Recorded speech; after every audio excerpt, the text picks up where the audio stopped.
Good morning, friends. Miss Sarah here, and this is our second day of school on YouTube. Let's get started. First, let's take a look at our calendar. What month is it? The month is March. Now, let's look and see what day of the week it is. Remember, it's going to be a little tricky because we usually know Sunday and Saturday are our home days, but now we have a whole lot of home days. I know you can do this though because you, my friends, are super smart. Let's take a look. We have Sunday and Monday. There's Tuesday. There's Wednesday. There's Thursday. There's Friday. And then there's Saturday. So, let's think about this. If yesterday was Tuesday, then today would be... That's right, you guessed it. Today is Wednesday. Now let's see what number day it is. We're going to count our days on the calendar.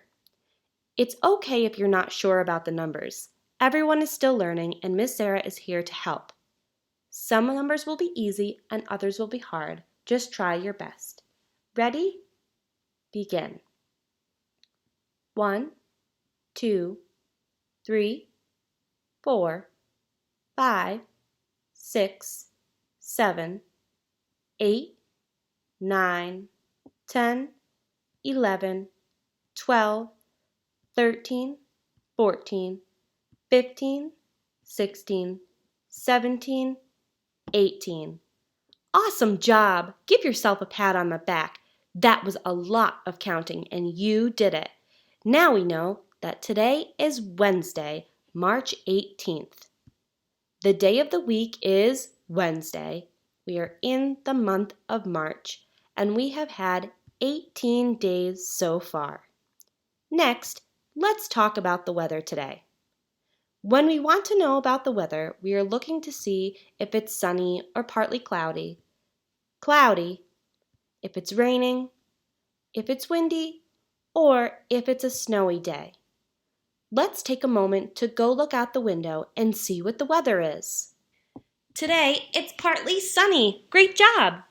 We talked about how wacky the month of March is. Sometimes it's cold, sometimes it's warm, and sometimes it's both in the same day. So, I wonder what today is like. The day started at a chilly 35 degrees and will go up to a warmer 51 degrees. Even though 51 is a bigger number than 35, it is still a chilly day and puts us in this cool zone over on our thermometer. So, if you're going to get outside to get some fresh air today, take a tip from my buddy Oscar here and make sure you wear a sweater or a jacket. Friends, you're doing an amazing job so far. Let's keep going. We have learned a lot of letters this year. Last time we saw each other, we learned about the letter S. Today, we're learning about the letter T. T makes the T sound. Let's look at some things that start with the letter T, the T sound. T, tiger, T. T, tree, T.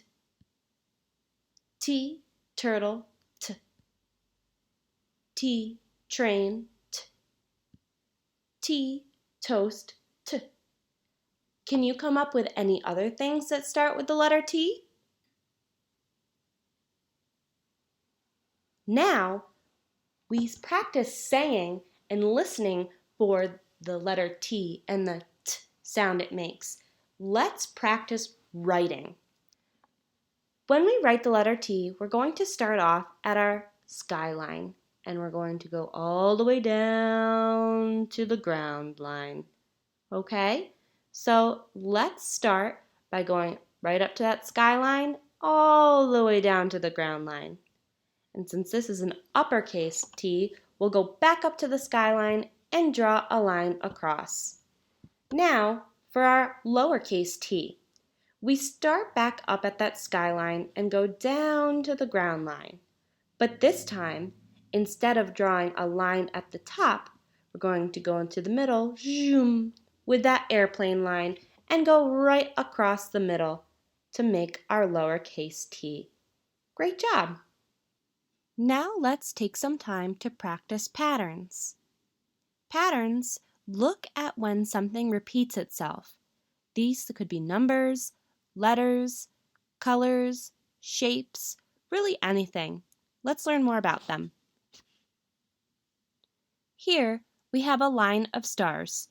The stars are two different colors, red and yellow.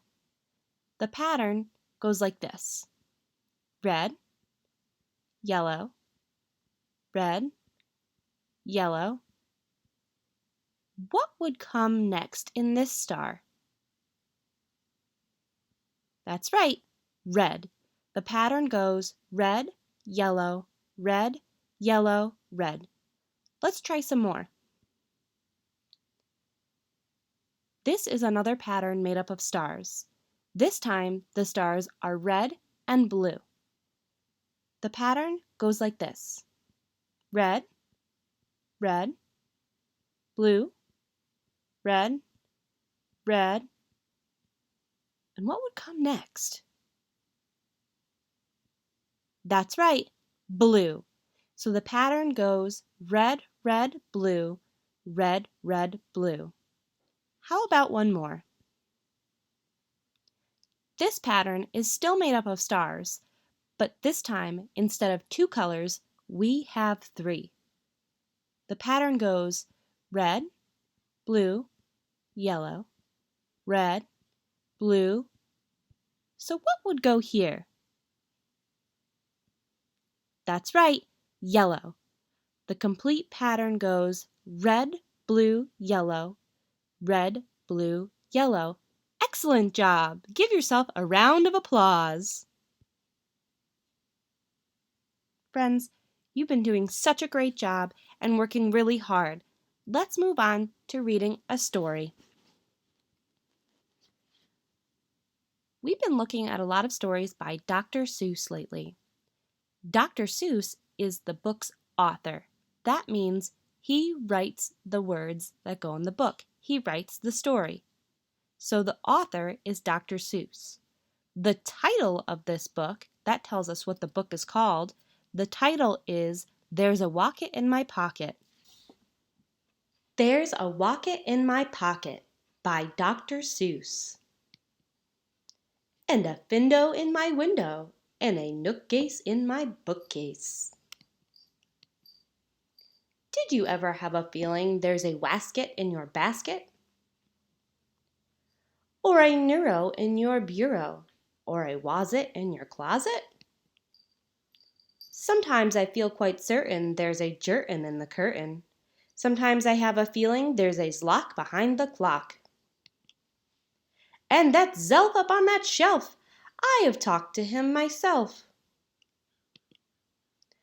That's the kind of house I live in. There's a nink in the sink, and a zamp in the lamp, and they're rather nice, I think. Some of them are very friendly, like the yacht in the pot. But that yottle in the bottle, some are friendly, some are not. I like the zabel on the table, and the jar under the chair. But that bofa on the sofa, well, I wish he was not there. All those nuppards in the cupboards, they're good fun to have about. But that noothbrush on my toothbrush, him, I could do without. The only one I'm really scared of is that bug under the rug. And that quimney up the chimney, I don't like him, not at all. And it makes me sort of nervous when the Zal scoots down the hall. But the yeps on the steps, they're great fun to have around, and so are many, many other friends that I have found. Like the teller and the neller, and the geller and the deller, and the beller and the weller, and the zeller in the cellar. And the geeling on the ceiling, and the zower in my shower. And the Zillow on my pillow, I don't care if you believe it. That's the kind of house I live in, and I hope we never leave it. The end. You did a wonderful job today, and I'm so proud of all of my friends. I'll be uploading more videos with some movement activities, science experiments, and more. If you're looking for some things to do today, you can do art, dance to your favorite songs, have quiet stretching or yoga time, go outside with a grown-up, or watch a funny movie. Keep being awesome, and I'll see you soon, friends.